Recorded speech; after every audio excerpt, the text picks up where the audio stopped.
बोले ये मैंने तो लात मारी है और मुझसे ही पूछ रहे चोट तो लगी, ये ही भगवान है।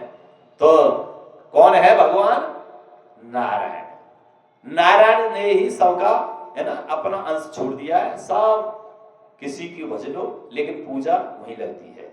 यही देवता बड़े हैं, चाहे कृष्ण कहो, चाहे राम कहो, चाहे हरिहर भजन, कुछ भी, भोले बाबा है ना, उसमें तो लिखा ही है भोले जी की आरती ब्रह्मा विष्णु सदा शिव जानता विवेका प्रणवाक्षर के मध्य ये तीनों एक है। ये तीनों एक है। ऐसा हो नहीं सकता कि ब्रह्मा जी आशीर्वाद है और विष्णु को न मालूम पड़े। सब चलते रहते हैं। आजकल तो फोन पे बात कर लेते हैं, लेकिन इनके पास तो ऑटोमेटिक ही सिस्टम है। तो अब बोले कि भाई यही सबसे बड़े हैं है ना इनको, लेकिन ये गुस्सा वाले इन्होंने लात मार दी। जब नारायण को लात मार दी तो ये क्या सुनेंगे हमारी बात? तो उन्होंने भागवत को उनको भी नहीं सुनाया। अब नारद जी विचार करने लगे, अरे व्यास जी आप क्या चिंता में लीन हैं? बोले मैंने पुराण की रचना तो कर ली, मैं सुनाऊं किसको? बोले सारे गांव में ढूंढोरा और पड़ोस में मिले छोरा। बोले क्या मतलब? क्या? बोले आपका पुत्र सुख जो त्यागी है, बैरागी है और तपस्वी है, महाज्ञानी है, उसको कथा सुनाइए ना। बोले वो कहाँ है? बोले वो अखंड समाधि में बैठे हुए हैं। बोले उनकी समाधि कैसे खुलेगी? बोले ये आप देखो। तो उन्होंने 2 शिष्यों को बुलाया और 2 शिष्यों को 2 मंत्र दिए है ना, और कहीं जाओ हमारे है ना सुख को सुना करके आओ। तो पहला मंत्र सुना रहे हैं, जा करके देखा तो सुना रहे हैं, वरहा पीड़म नटवरपो कर्णयो कड़िकारकम बेभृदवास कनक कपिसम बैजंती चमालम।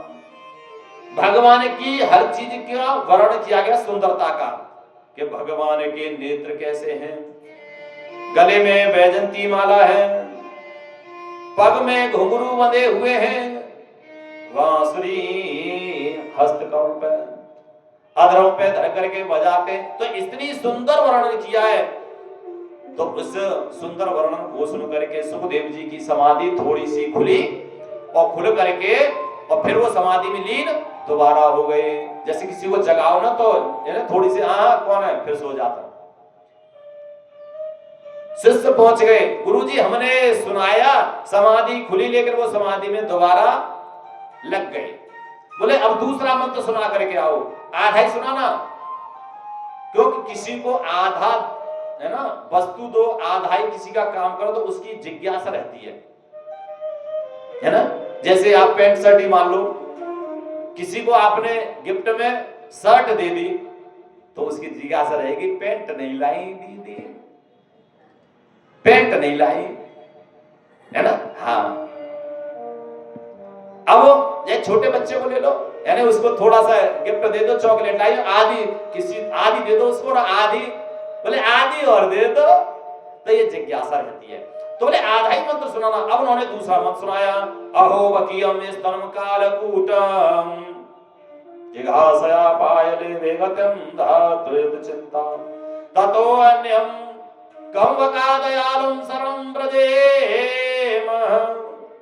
अब इसमें भगवान की दयालुता का वर्णन किया है कि पूतना ने जहर दे करके कन्हैया को मारने की कोशिश करी, फिर भी पूतना को वही मुक्ति दी जो अपनी यशोदा मैया को दी। इतने दयालु, माँ ने जन्म दिया, माँ ने पालन पोषण किया, उसको जो स्थान स्वर्ग में दिया, मुक्ति दी, वही पूतना को दी। इतने दयालु। बोले ये ऐसे दयालु कौन है? तो बोले ए भैया रुको, ये आगे वर्णन करो और कैसे हैं भगवान। कौन पूछ रहे हैं? ये सुखदेव जी। हाँ, अब ठीक बोल रहे हैं। कौन बोल रहा है? ये पूछ रहे हैं सुखदेव जी। अब सुखदेव जी पूछ रहे हैं, तो वो शिष्य जो थे गुरुजी के बोले भैया अब इससे ज्यादा हमें नहीं याद है, अगर आपको ज्यादा पूछना तो अपने पिताजी से पूछो। समाधि को छोड़ा और पिताजी के पास आ गए। पिताजी ने पूरा वेद सुनाने की तैयारी कर ली थी, यानी श्रीमद् भागवत कथा को।